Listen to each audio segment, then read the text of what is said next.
Tá para a França para falar de Copa do Mundo Feminina. Terça-feira tem Brasil e Itália, jogo para decidir a classificação para as oitavas de final. Cadê a Carol Barcelos? Acompanhando a seleção brasileira lá nesse domingão. Ô Carol, a seleção aqui tá ganhando cada vez mais torcida, o Mundial tá fazendo o maior sucesso. Como é que você tá acompanhando daí da França? A gente já pode dizer que esse Mundial tá mudando a história do futebol feminino no planeta? Oi, Lucas, sem dúvida, né? Essa Copa do Mundo é um marco. Primeiro, deixa eu explicar para vocês onde eu tô, né? Eu tô aqui em frente ao ônibus da seleção brasileira, porque o treino foi fechado. A gente só pôde acompanhar os primeiros 15 minutos. Depois, segredo. Um cuidado que tem explicação, né? Um jogo decisivo contra a Itália e tem equipe de TV italiana aqui, de olho no Brasil. É claro, o Vadão não quer revelar como o time vai enfrentar a seleção italiana. Isso mostra já como mudou, como houve uma evolução para essa Copa do Mundo, né?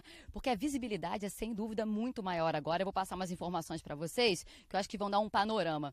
Ingressos para abertura, semis e final esgotaram em 48 horas. Falando sobre cobertura de imprensa, tem 130 emissoras envolvidas, 135 países, já é a Copa do Mundo mais assistida. Todos esses holofotes, toda essa luz traz à tona discussões que, sinceramente, eu acho que a gente está tendo agora com um baita atraso, mas que estão acontecendo, né? Quando a gente fala de igualdade de oportunidade e igualdade de reconhecimento, o assunto, sem dúvida, vai além do futebol, vai além do esporte, a gente está falando isso de sociedade. E a gente preparou uma reportagem especial que mostra essa evolução do futebol feminino.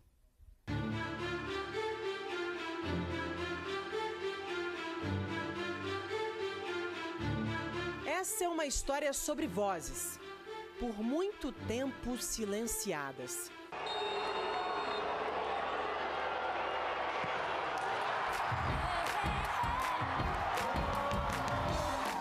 Quando Marta converteu o pênalti contra a Austrália com suas chuteiras pretas, sem patrocínio, comemorou sem nenhuma palavra.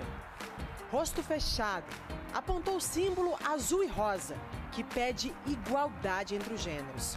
Isso é maravilhoso, é o nosso sexo sendo representado por elas. Isso para mim me dá muito orgulho de ser mulher.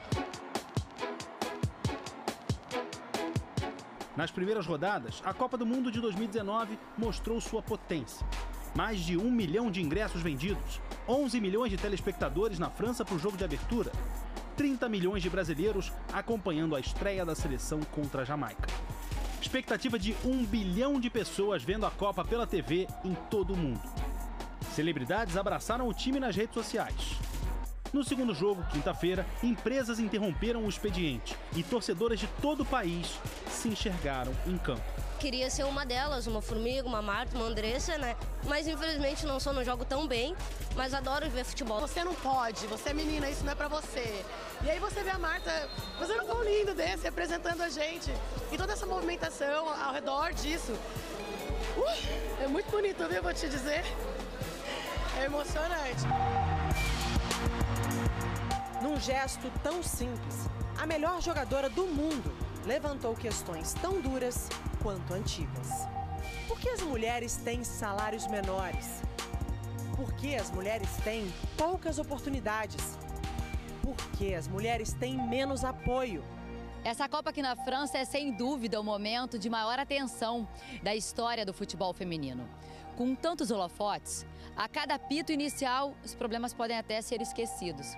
Mas a FIFA sabe que, por maior que seja o sucesso dessa Copa do Mundo, há muito trabalho pela frente. Eu realmente acredito na força do futebol para mudar a sociedade. Nós só conseguiremos ter sucesso na tarefa de fazer este mundo mais igual quando homens e mulheres, meninos e meninas tiverem os mesmos direitos. Um aspecto marcante da desigualdade de gêneros é visto nos bancos de reservas. De acordo com a FIFA, todas as seleções devem ter pelo menos uma mulher na comissão técnica e uma na equipe médica.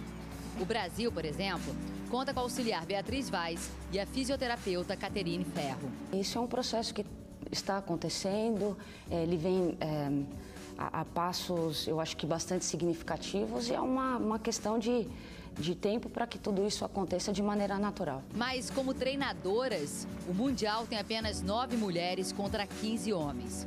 Elas estão no comando de 5 das 8 primeiras seleções no ranking da FIFA. Não importa o gênero, nós olhamos para a qualidade, para as habilidades dos treinadores. É ótimo que tenhamos 9 técnicas mulheres, mas eu gostaria de ver mais mulheres no futuro. E não são só as vozes presentes na Copa que fazem barulho. Um dos mais altos foi causado por uma ausência, da norueguesa Ada Hegerberg. Ela não defende seu país desde 2017, mas às vésperas da Copa, o boicote ganhou mais peso, já que ela hoje é a atual terceira melhor do mundo pela FIFA. Ada critica a Federação da Noruega principalmente pelo tratamento discriminatório desde a infância, um dos principais atrasos também no Brasil. Aqui nos Estados Unidos, a discrepância nos pagamentos foi parar na justiça. As mulheres que estão em ação na Copa resolveram processar a Federação Americana de Futebol por tratamento igualitário. Hoje, elas recebem bem menos do que eles e fazem resultados muito melhores. Das 7 edições do Mundial, os Estados Unidos levaram 3. Nas Olimpíadas, as americanas conquistaram 4 dos 6 ouros disputados desde 1996 e lideraram o ranking da FIFA em 10 dos últimos 11 anos. Resultados impensáveis para o time masculino, mero coadjuvante no cenário internacional, que nem se classificou para a Copa de 2018.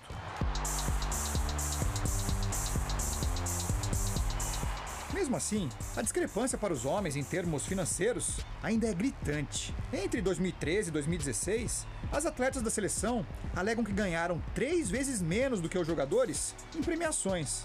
Por outro lado, a maior audiência de futebol na TV americana não é dos homens, mas sim da final do Mundial em 2015, quando 23 milhões de pessoas viram as americanas vencerem o Japão. Entre esses fãs estão os jogadores da seleção masculina. Por meio do sindicato, eles manifestaram apoio à igualdade de pagamento com o time feminino. Um censo escolar mostra que existiam 700 mulheres jogando futebol nas escolas do país em 1971. Hoje são 375 mil, 47% do total de praticantes da modalidade.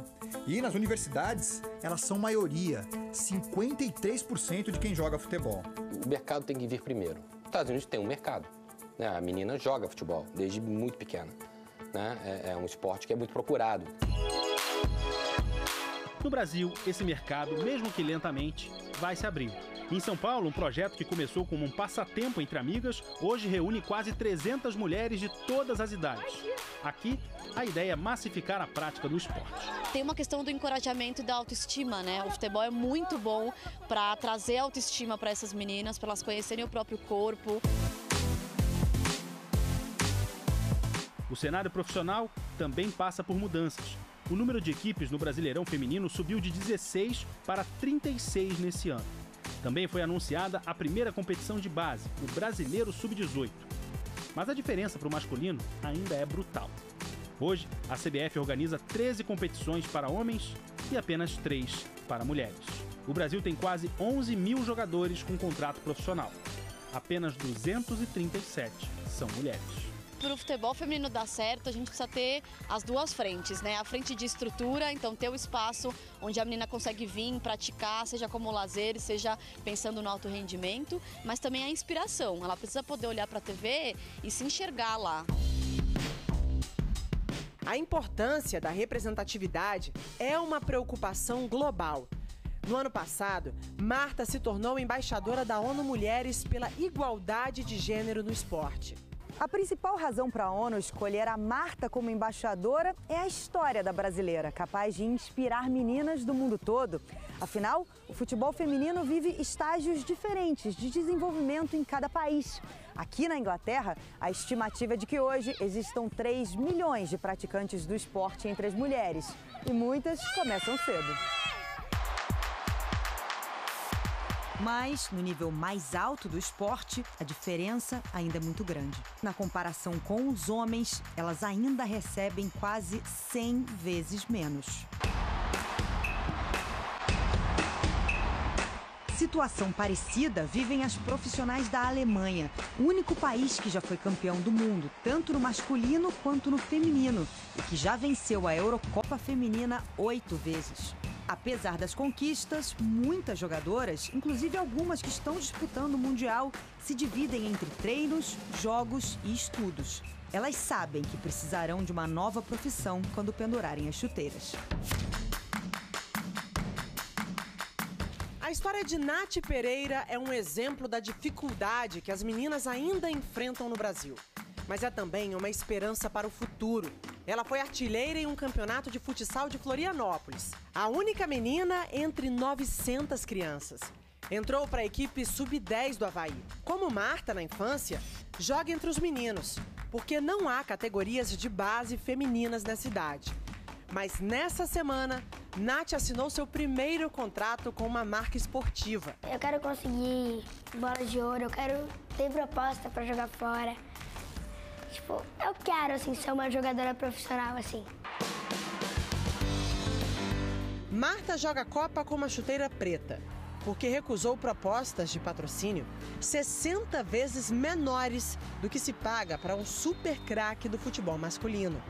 O protesto dela abre caminhos para meninas como Nath, um pacto de vozes entre diferentes gerações, entre famosas e anônimas, amadoras e profissionais, uma história de vozes que, unidas, viram um grito impossível de ser silenciado.